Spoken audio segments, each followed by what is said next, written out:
We don't need no education.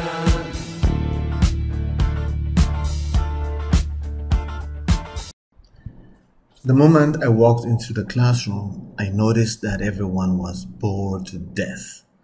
It was a high school for girls in an upscale neighborhood in Tehran, Iran, and I was supposed to be their English teacher as a supplement to their grammar focused English curriculum mandated by the Ministry of Education.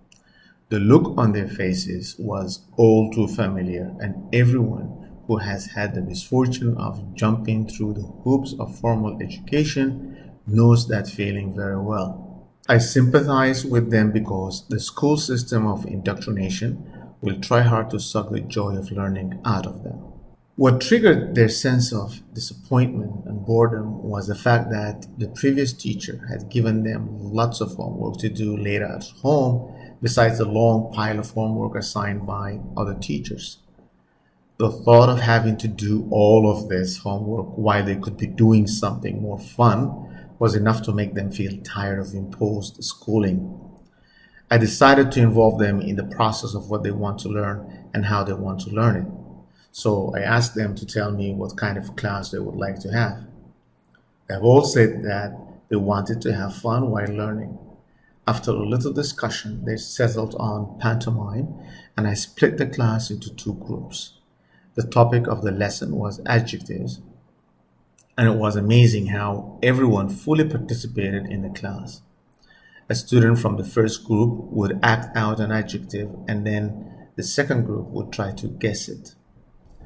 To the students, this was an exception to a rule where they are never given any choice over what and how to learn. The next class was even more interesting because the students got tired of pantomime and decided to try singing their favorite songs in English. I asked them to get the lyrics of their favorite songs and make copies for their classmates. Though this is not legal to do in Iran, I took the risk for their own sake. It's sad to note that my class was the only one that the students looked forward to. They were very creative in coming up with novel ways of learning that had never occurred to me before. What they loved most about the class was that it was free and easy, which created a space for their own autonomous learning. I shared with them my own stifling experience of formal education and how I couldn't remember what I had to learn for exams in my secondary school, middle school, high school, undergrad, and postgrad. My memories of school resonated with them, as I'm sure it strikes a chord with every student, because when we stop to ponder the amount of time we waste in cramming for exams and then forgetting everything immediately after exams, we realize that there's something fundamentally wrong with the way education is set up. It's a safe bet that aside from basic literacy, no one has learned anything from school. So, why is formal education structured the way it is? Is this the only possible way to frame education? If not, then why is it the way it is? What purpose does this type of education serve? Who benefits from it? If the purpose of education is learning, then it's clear that the current education system defeats that purpose, and it's also clear that students don't benefit from it.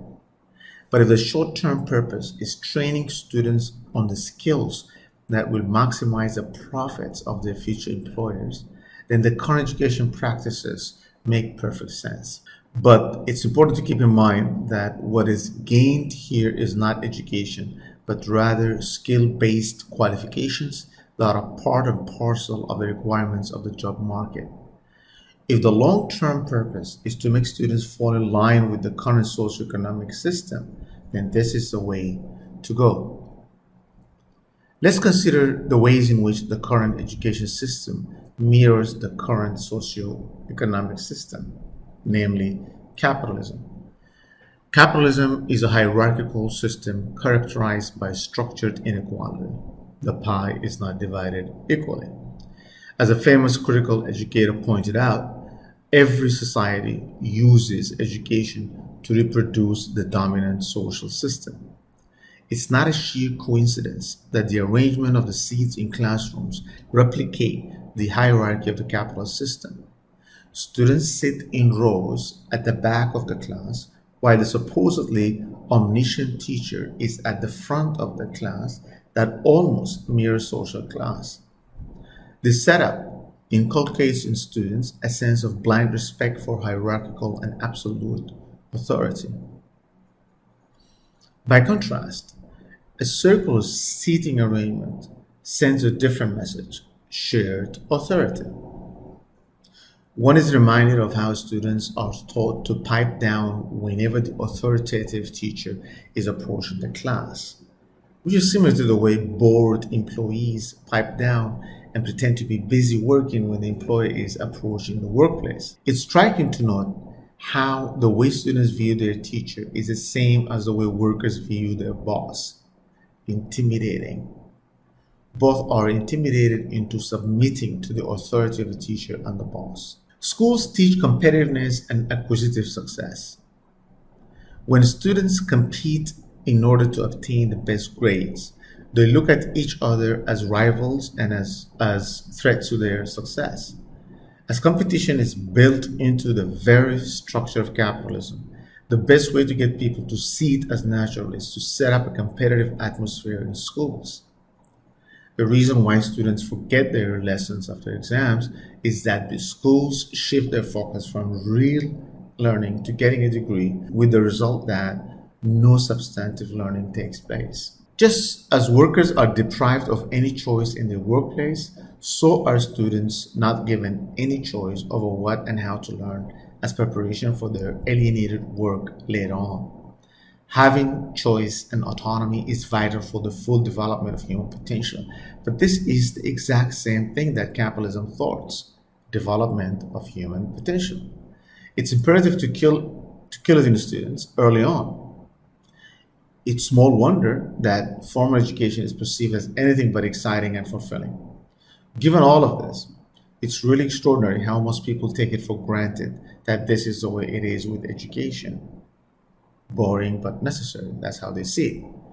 They never bother to ask whether there are alternatives to conformity inducing formal education or not. Ultimately, formal education aims at getting people to accept the current system as natural.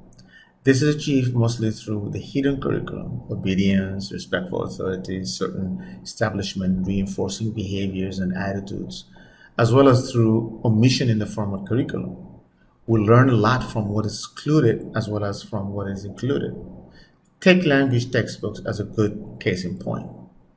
All of the mainstream language textbooks include ideological codings that reproduce the dominant social order. For instance, the notion of success reflected in those books is the acquisitive one, where many stories are told of a poor person who gets rich and is portrayed as the pinnacle of success. Likewise, celebrities are featured as success stories that others must emulate if they want to feel good about themselves. In terms of representation of social classes, the books feature the lifestyles of the upper and the middle classes to the exclusion of the poor classes. So, what is a good education? The answer to this question is inextricably bound up with the answer to the question of what is a good society. In my view, a good society is one which creates the conditions for the full development of human potential. Accordingly, a good education is one which creates the condition for the full development of the potential of the learners. In both cases, conditions must be created for people, learners, to transform themselves through their own activities. A good education is one in which students are given choice, autonomy, and are encouraged to fully participate in their own learning through activities of their own choice. As we have seen, the current education system relies on giving students extrinsic motivation for learning, and we all know the consequences of that. Basically, learning doesn't take place. A better education begins with the premise that humans are intrinsically motivated for learning and that conditions must be put in place to tap into this inbuilt thirst for knowledge. So let's imagine a class in which students are engaged in learner-initiated dialogues about issues that have immediate relevance to their lives. Instead of competitive atmosphere, learners are encouraged to collaborate in exploring a certain issue and then arrive at some conclusion regarding that issue.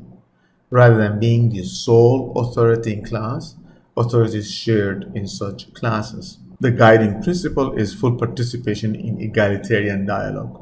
In short, we can either teach for the society in which we live or we can teach for the one we want to see.